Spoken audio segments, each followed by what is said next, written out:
Hello Indrajit, হ্যাঁ বলুন। কেমন ঘুরছো ব্যাংককে? না ঘোরা ভালো হচ্ছে। বাবা, ভেরি গুড ভেরি গুড, খুব ভালো ঘুরছো। আচ্ছা, তুমি একটা কাজ করবে, ওখানে না অনেক মিশেলিন স্টার রেস্টুরেন্ট আছে স্ট্রিট ফুডের, ঠিক আছে, সেগুলো একটু দেখো। প্ল্যানে আছে তো, ঘুরে নিচ্ছি। ডান।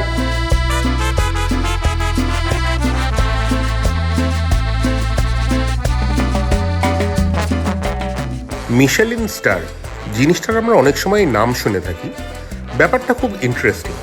সিনেমার দুনিয়ার যেমন অস্কার, তেমনি রেস্টুরেন্ট বা শেফদের বা খাওয়া দাওয়ার দুনিয়ার বলা যায় অস্কার হচ্ছে এই রেটিং সিস্টেমটি। মিশেলিন গাইড দ্বারা প্রচলিত একটা 4টে পয়েন্টের ওপর বেস করে প্রতি বছর ইনঅ্যানোনিমাস একটা সিলেকশন প্রসেস করা হয় এবং রেস্টুরেন্টের 1 স্টার 2 স্টার 3 স্টার এরকম কিছু একটা দেওয়া হয়। পয়েন্টারগুলো কি? Ingredient quality, technique, consistency, creativity. সব থেকে মজার ব্যাপার, এই যে স্টারগুলো, এগুলোকে কিন্তু ধরে রাখতে হয়। একবার পেলেন মানেই সারা জীবন রইল এমন নয়। ব্যাংককে যখন আমরা হারমেস ভয়েজেসের কালিনারি ট্রিপে এসেছি, তখন দেখেছি বেশ কিছু স্ট্রিট ফুড জয়েন্ট, এমনকি শপিং মলের ফুড কোর্টের আউটলেট, সেগুলো বছরের পর বছর মিশেলিন স্টার পাচ্ছে। চলুন এই এপিসোডে ভালো খাবার, সার্টিফাইড ভালো খাবার খেয়ে দেখা যাক। একসঙ্গে ঘোরা যাক নাকি?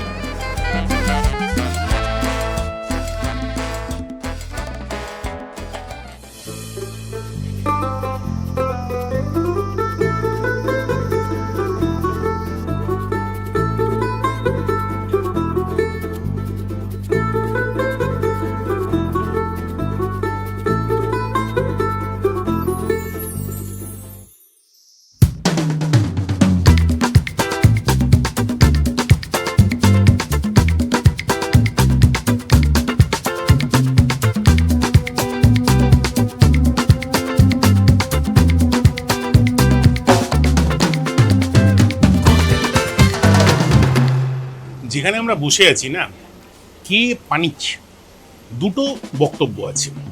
একটা হচ্ছে থাই কুইজিনকে আমরা যে যে খাবারগুলো দিয়ে চিনি, মানে রেড কারি গ্রিন কারি তো আছেই, তার সঙ্গে হচ্ছে mango sticky rice. Mango sticky রাইসটা কি বস্তু? একটা স্টিকি রাইস বানানো হয়, ভাতের একটা স্পেসিফিক কোয়ান্টিটি, কথায় বলে চিয়াংমাই বা নর্থ থাইল্যান্ড থেকে জিনিসটা এসেছিল। তার ওপরে একটু সিডস, পাশে একটা আম এবং নারকোলের দুধ। The good point is, K Panich is one of those restaurants in Bangkok পরপর যারা 7 বছর মিশেলিন স্টার পেয়েছে, মিশেলিন স্টার রেস্টুরেন্ট টিল 2025।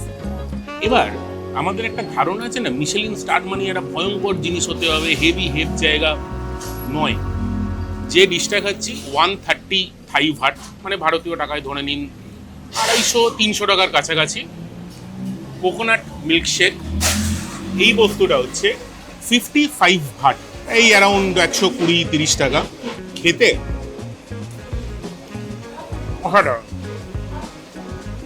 অসাধারণ। মানে কি, আমরা ব্যাংককের অন্যান্য জায়গাতেও থাই স্টিকি রাইস খেয়েছি, সব জায়গাতেই ভালো হয়, একটু নুন একটু মিষ্টি দিয়ে স্টিকি রাইসটা বানানো হয়, নোনতা মিষ্টি।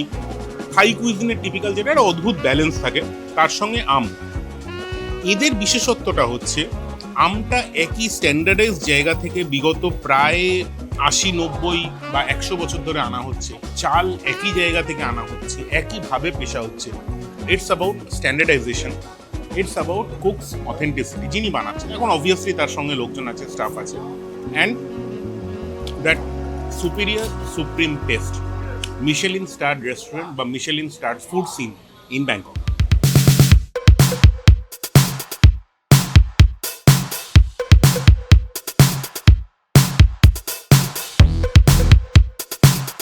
থাইল্যান্ডের street food on an average আমরা দেখলাম 2-3টে জিনিস দেখা যায়।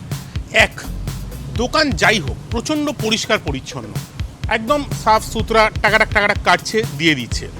2, লোকজনের ধৈর্য বেশি, কোনো ভাষা বুঝছে না, স্টিল সাইন ল্যাঙ্গুয়েজ কাজ হয়ে যাচ্ছে। 3, খাবারটা অ্যাকচুয়ালি ভালো। এবার পড়ে জায়গাটা,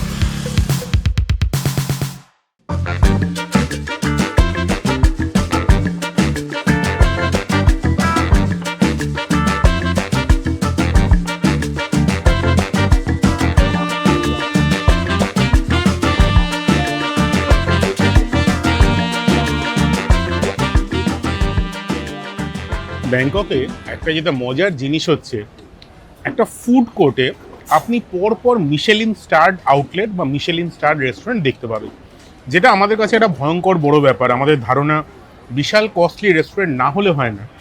থাইল্যান্ডে বা ব্যাংককে এলে প্রচণ্ডভাবে বুঝতে পারবেন যে ব্যাপারটা কীরকম হয়। আমরা হারমেস ভয়েজের তরফ থেকে একটা কালিনারি ট্রিপে এসেছি, এসে দেখছি দুটো আউটলেটের এখান থেকে খাবার নিচ্ছি। একটা হচ্ছে গো আং প্রাতুনাম চিকেন রাইস, সিয়াম প্যারাগন ফুড মলের ভেতরে। গুগল লোকেশনটা আমি ডেসক্রিপশনে দিয়ে দিচ্ছি। এই ডিশটাই কিছুদিন আগে আমরা একটা স্ট্রিট ফুডে খেয়েছিলাম। ডিশটা যদি দুটোর মধ্যে তুলনা করি, গো আং যেটা মিশেলিন স্টার, ডিশটার ফিনেস বেশি, সুন্দর করে সাজানো, কিন্তু ডিশের টেক্সচার হয়তো স্ট্রিট ফুডে বেটার। এবার চিকেন রাইস বা হায়ানিজ স্ট্রিট ফুড রাইস, সেটার ব্যাপারটা কি, সেটা হচ্ছে খানিকটা পোচড চিকেন নেওয়া হয়, উইথ স্কিন পোচড চিকেন বা উইথ স্কিন ফ্রাইড চিকেন, যাতে একটা ক্রিস্পি টেক্সচার আসে ফ্রাইডে। স্কিন থাকলে ভেতরের চিকেনটা প্রচণ্ড ময়েস্ট সুন্দর হয়। রাইসটা রান্না করা হয় চিকেনের ব্রথ দিয়ে, তার সঙ্গে শশার পিস দেওয়া হয়। কেন দেওয়া হয় আমি অনেস্টলি জানি না। টেকনিক্যালি ডিশটার নাম হায়ানিজ চিকেন রাইস, একটা ব্যাংককের স্ট্রিট ফুড বলা যেতে পারে। আমি এখানে পর্ক বেসড রাইসও নিয়েছি আর 1 প্লেট চিকেন নিয়েছি। চিকেনটা আমার সঙ্গে ক্যামেরার ওপারে যে আছে সমীক খাবে, ডেফিনেটলি পর্কটা আমি খাবো। বাট মিশেলিন স্টার রেস্টুরেন্ট আমরা তো ভারতে খুব একটা দেখি না। এখানে আরেকটা জয়েন্ট থেকে ক্র্যাব অমলেট আসছে, না যেটা ভেবেছিলেন সেইটা না, ফেজাইটা নয়, অন্য একখানা। এগুলো খেয়ে নিয়ে আনতে যাচ্ছি।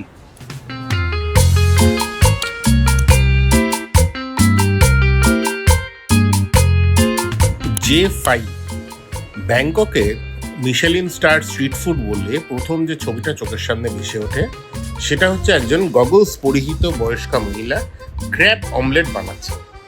দুটি ব্যাপারে আমাদের কপাল খারাপ ছিল। ল্যাদলুদ খেয়ে যেদিন যাবার কথা, মঙ্গলবার J5 ক্র্যাব অমলেটস বন্ধ থাকে।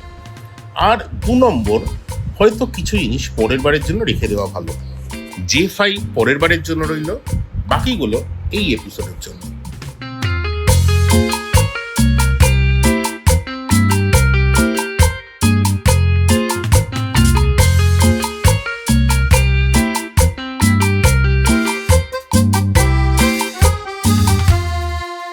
আপনারা ইনস্টাগ্রামে রিলগুলো দেখেছেন? আমার ফিডে খুব আসে, হয়তো পেটুক বলেই। ওই জাপানিজ অমলেট বানানো, এক ধরনের ডিম গড়িয়ে পড়ছে ভাতের ওপর, র্যাপ করলো। সেই বস্তুটা ব্যাংককে মিশেলিন স্টার একটা জয়েন্ট আছে, হেরে হাই, HERE-HAI হাই। এবার সেখানে দুটি ডিশের জন্য তারা মিশেলিন স্টার এত বছর ধরে পেয়েছে এবং কন্টিনিউয়াসলি পাচ্ছে। একটা হচ্ছে এক্কামাল রোডে, ভিড়ের জন্য যেতে পারিনি। সেম আউটলেট আছে সিয়াম প্যারাগন ফুড মলে। এটা হচ্ছে আমি যেটা খাচ্ছি সেটা ক্র্যাব অমলেট, রিভার ক্র্যাব প্রচুর পরিমাণে নিয়ে, অন্তত খান্দুয়েক কাঁকড়ার এখানে বংশধ্বংস হয়েছে, ডিমের অমলেটের ওপর দেওয়া হয়েছে। অমলেটটা একটু স্লাইটলি আন্ডারডান, ভাতের ওপর অমলেটটা দিয়ে ঢাকা হয়েছে। দাম খুব কম বলবো না, it's around 375 but for a small portion and 475 for a medium portion. ডিম আর এই কি বলে কাঁকড়ার ভাগটা একটু বেশি।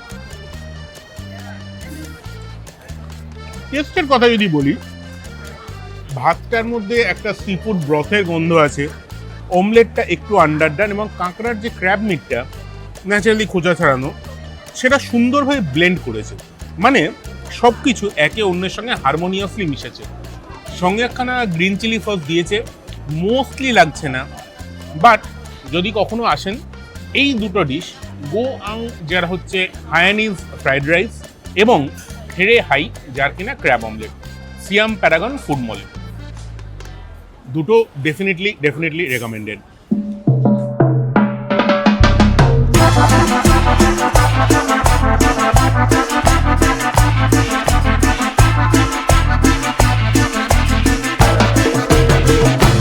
আমাদের একটা সাধারণভাবে ধারণা থাকে, অ্যাটলিস্ট আপনাদের জানি না, আমার তো ছিল, মিশেলিন স্টার মানে একটা ভয়ঙ্কর কিছু হতে হবে, বিরাট নামি রেস্টুরেন্ট, বিরাট দামি, এরম করে পাতা দিচ্ছে, ওরম করে একটা সাজাচ্ছে, খাবার খেয়ে পেট ভরে না। হারমেস ভয়েজের কালিনারি ট্রিপে আমরা যে ব্যাংককে এসেছি, সেখানে এতগুলো জয়েন্ট ঘুরে না ধারণাটা অনেকটা পাল্টে গেল। ব্যাপারটা বেসিক্যালি ভালো খাবার, ফ্রেশ ইনগ্রেডিয়েন্ট, কনসিস্টেন্সি, যেটা আমরা আইটির ভাষায় বলি ISO সার্টিফিকেশনের মতো। কনসিস্টেন্সি ইজ দ্য কি। শেফের পার্সোনা, এটা খুব দরকারি। এবং সব মিলিয়ে একটা ওভারঅল এক্সপিরিয়েন্স। একটা টায়ার কোম্পানি খাবারের রেটিংকে কোন জায়গায় নিয়ে যেতে পারে, এটা হচ্ছে তার প্রত্যক্ষ উদাহরণ। Street food to fine dining, Michelin star means good food. আচ্ছা, একটা কথা বলুন, এপিসোডটাকে লাইক করুন, শেয়ার করুন, সাবস্ক্রাইব করুন, করে দিন। একটা ফুডটা এরকম রেটিং সিস্টেম আনলে হয় না? কমেন্ট সেকশনে জানান। আমি জানি মানে খুব বড় শোনাচ্ছে, কিন্তু স্বপ্ন দেখাটা তো কেউ আটকাতে পারে না। শেয়ার করুন, সামনের এপিসোডে দেখা হচ্ছে।